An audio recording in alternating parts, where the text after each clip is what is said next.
저처럼 평범한 직장인은 건물주가 될 수 없다는 건가요? 본부장님 좀 시원하게 말씀해 주세요.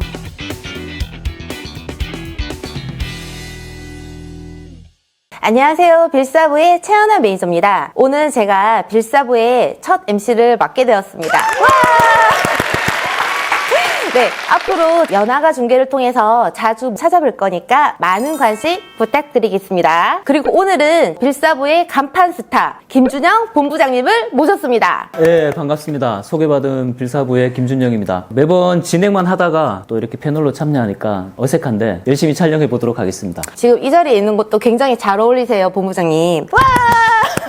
요즘에 젊은 세대들 문화를 보면 디지털 노마드다, 경제적 자유다 하면서 시간과 공간을 매이지 않고 자유롭게 일하면서 돈 버는 걸 좀 중요하게 생각하는 분위기잖아요. 이런 문화 때문에 부동산 투자에도 많이 뛰어드는 것 같은데 어떻게 생각하세요? 네, 20대 후반에서 30대 중반의 연령층으로 보면 불과 한 4, 5년 전만 하더라도 대출 끼고 3억 원에서 한 5억 원 내외의 아파트나 오피스텔 또는 소형 집합 상가들을 투자를 하셨는데 요즘 보면 단독주택이나 소형 빌딩으로 많이 넘어오고 있습니다. 빌딩으로도 넘어온다고요? 네, 이를테면 오래된 주택이나 이 꼬마 빌딩을 직접 매입한 후에 리빌딩해서 본인이 직접 사용을 하거나 아니면 세를 놓아서 월세 수익을 높이는 쪽으로도 바뀌고 있습니다. 한마디로 투자 패턴이 변모하고 있다고 볼 수가 있죠. 그렇다면 젊은 20대, 30대 건물주분들도 많이 만나보셨을 것 같은데 주로 어떤 업종의 건물주분들이 많이 계셨어요? 주로 카페나 음식점 등 요식업에 종사하는 CEO분들이 대부분입니다. 크게 코로나 전과 후로 나눠 볼 수가 있는데 예전에는 임대료 주고 장사하다가 매출이 올라가면 2호점, 3호점을 내는 식으로 확장을 해 나갔지만 코로나 이후에 이 매출이 급격하게 떨어지기 시작하면서 확장보다는 선택과 집중을 하고 있습니다. 선택과 집중이요? 네, 이 가지고 있는 자본금을 최대한 활용해서 이 고정 비용은 줄이면서 리스크도 함께 줄이는 게 맞다고 판단을 한 거죠. 직접 사용하는 목적이 아니라면 저처럼 평범한 직장인은 건물주가 될 수 없다는 건가요? 아닙니다. 방법은 여러 가지가 있는데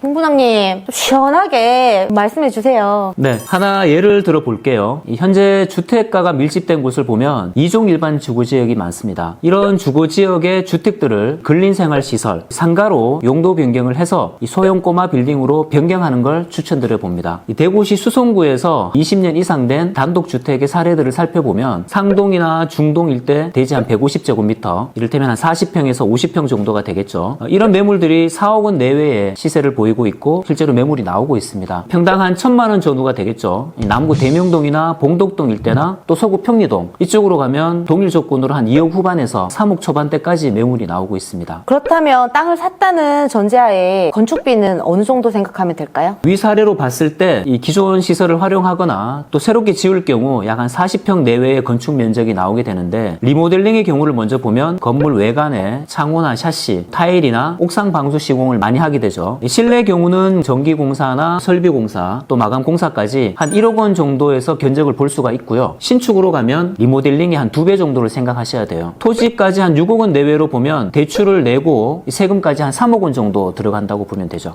3억이요? 좀 더 줄일 수 있는 방법은 없나요? 만약 혼자서 힘들다면 뭉치면 됩니다. 공동투자, 흔히 말하는 공투도 추천드려 봅니다. 투자를 위한 법인도 만들고 또 공투를 해서 가족이나 친척 간에도 법인 형태로 매입하는 것도 좋을 것 같습니다.